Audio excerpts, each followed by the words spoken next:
ये कहानी है बेलापुर गांव की रहने वाली सरला का। अरे बहू दिव्या, तुम्हें पता है ना, तुम्हारी ननद प्रीति आने वाली है आज। उसके लिए नाश्ता बना देना और अच्छी अच्छी चीज़ें बनाना जो उसे पसंद है, ताकि वो मन भर कर खाए। आखिर शादी के बाद मेरी बेटी दूसरी बार घर आ रही है।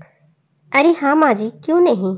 मैं अभी जाती हूँ किचन में और प्रीति के लिए अच्छे अच्छे पकवान बनाती हूँ। जो जो उससे पसंद है मैं सारी उसकी पसंद की ही बनाऊंगी। आप चिंता मत कीजिए। दिव्या अपनी ननद प्रीति के आने की खुशी में ढेर सारी पकवान बनाती है।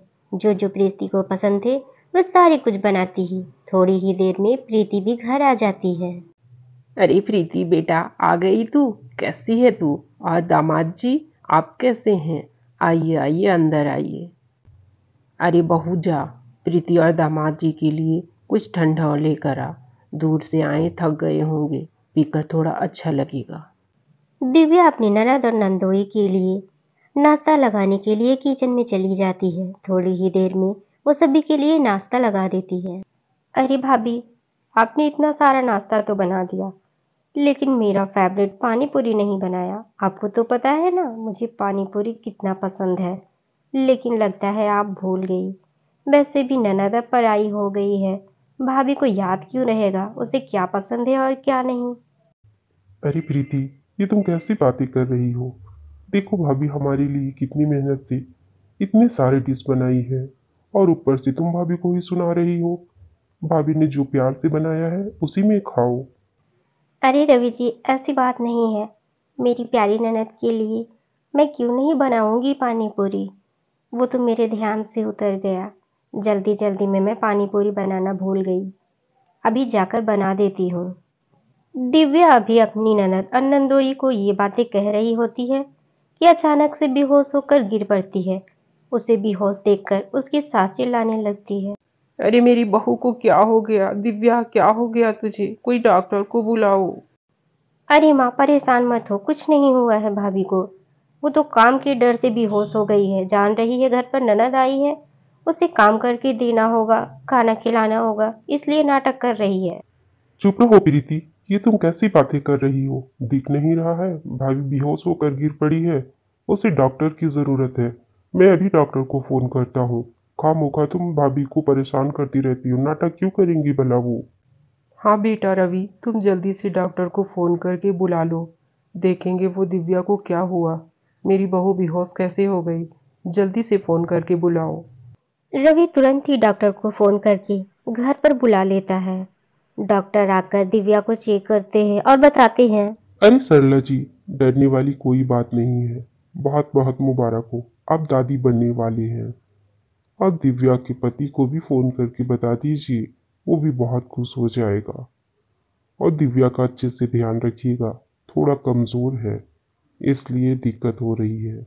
उसका अच्छे से ध्यान रखिएगा और समय समय पर अस्पताल लाकर चेक करवा लीजिएगा, ताकि कोई प्रॉब्लम ना हो। डॉक्टर की बात सुन सरला बहुत खुश हो जाती है और अपनी बेटी प्रीति से कहती है।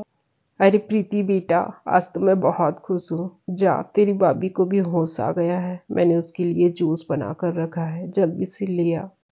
अरे प्रीति, ये तो वाकई में बहुत खुशी की बात है। मैं फूफा बन जाऊंगा और तुम फूफी। कितनी खुशी की बात है। अब तुम्हें ही अपनी भाभी का ख्याल रखना है। सबकी बातें सुन प्रीति को बहुत गुस्सा आ रहा था। वो यहाँ खुद आराम करने आई थी और अब उसे ही काम करना पड़ रहा था। हाँ हाँ, बहुत खुशी की बात है। अभी भाभी के लिए जूस लाती हूँ। अपनी माँ बनने की बात सुन दिव्या भी आज बहुत खुश थी। इधर प्रीति दिव्या के लिए किचन में जूस लेने आती है और मन ही मन सोचती है, ये क्या हो गया है माँ को।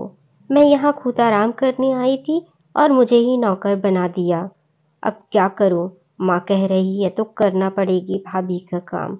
लेकिन ऐसा ज़्यादा दिन तक नहीं चलेगा। मैं कोई ना कोई रास्ता जरूर निकाल लूंगी।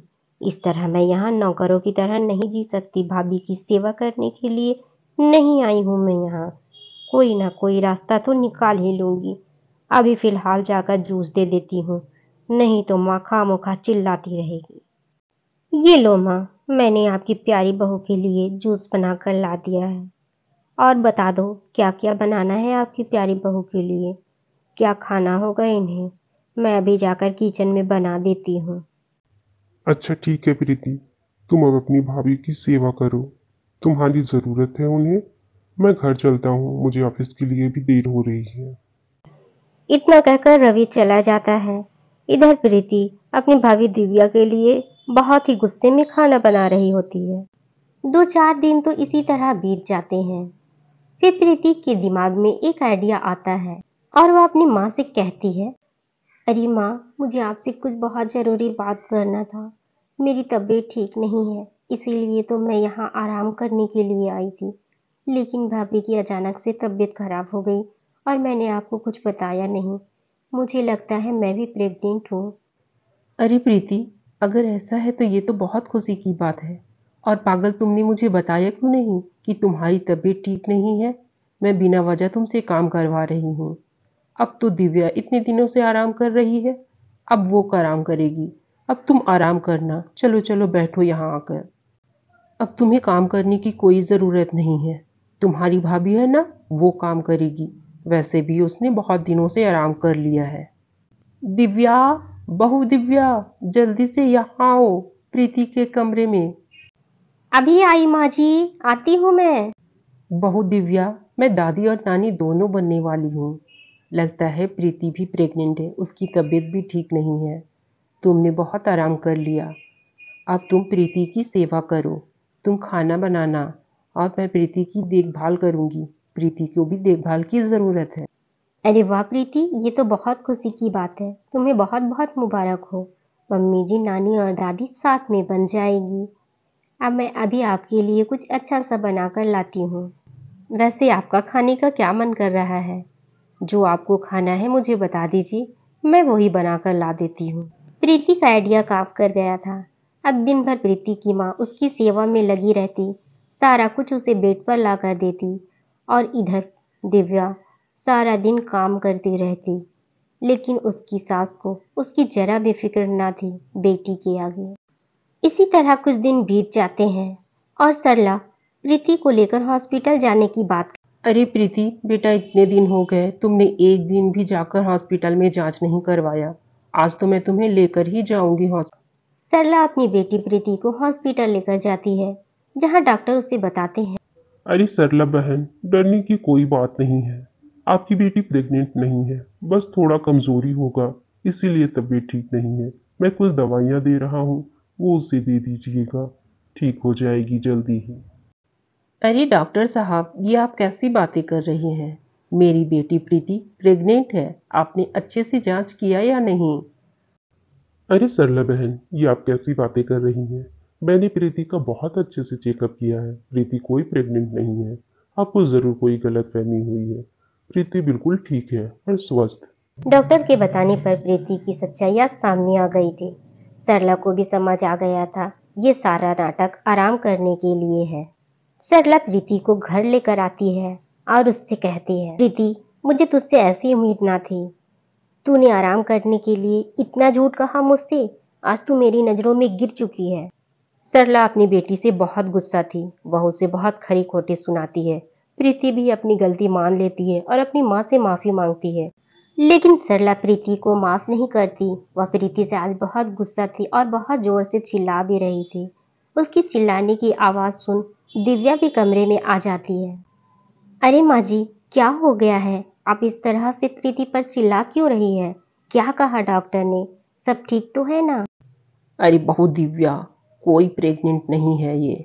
हम सबसे ये झूठ कह रही थी, सिर्फ और सिर्फ आराम करने के लिए, ताकि ये अच्छे से यहाँ आराम कर सके, इसे कोई काम न करना पड़े। हम सबको बेवकूफ़ बना रही थी।